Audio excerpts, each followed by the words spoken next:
দর্শক, তুষার ঝড়ের কারণে বিপর্যস্ত নিউ ইয়র্ক। বেশিরভাগ বাংলাদেশের অবস্থান এ রাজ্যে। বন্ধ রয়েছে স্কুল, কলেজ, দোকানপাট। জেএফকে বিমানবন্দরে বাতিল হয়েছে কয়েক হাজার ফ্লাইট। নিউ ইয়র্ক থেকে স্টার ওয়ার্ল্ডকে সেখানকার পরিস্থিতি জানাচ্ছেন সহকর্মী রাজীব আহমেদ রাজু।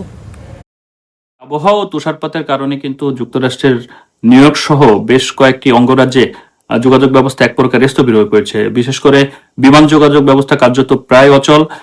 সোমবার 5,000-এর বেশি ফ্লাইট বাতিল করা হয়েছে এবং 6,500-এরও অধিক ফ্লাইট কিন্তু বিলম্বিত হয়েছে।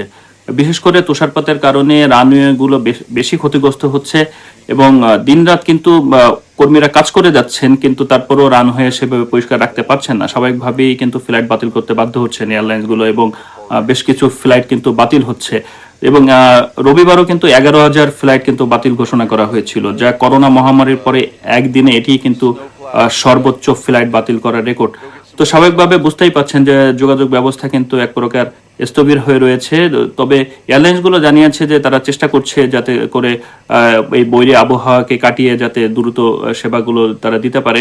এছাড়াও কিন্তু এখন পর্যন্ত 18 জনের মৃত্যুর খবর নিশ্চিত হয়ে গিয়েছে এবং এই বৈরী আবহাওয়ার কারণে অন্যান্য যে যোগাযোগ ব্যবস্থাগুলো রয়েছে, বাস, ট্রেন বা ব্যক্তিগত গাড়ি, সেগুলো কিন্তু রাস্তায় বরফ জমে থাকার কারণে, তুষার জমে থাকার কারণে কিন্তু চলাচল ব্যাহত হচ্ছে এবং এছাড়া স্বাভাবিক জীবনযাত্রাও কিন্তু ব্যাহত হচ্ছে। মানুষ ঘর থেকে খুব জরুরি প্রয়োজন ছাড়া কিন্তু বের হচ্ছেন না এবং যারা আগে থেকেই পূর্বাভাস জেনেছেন, অনেকে কিন্তু দেখা গিয়েছে যে দোকানপাট থেকে আগেই তারা কিন্তু অতিরিক্ত বাজার করে রেখেছেন যাতে এই দুর্যোগপূর্ণ আবহাওয়া যাতে বাইরে বের হতে না হয়।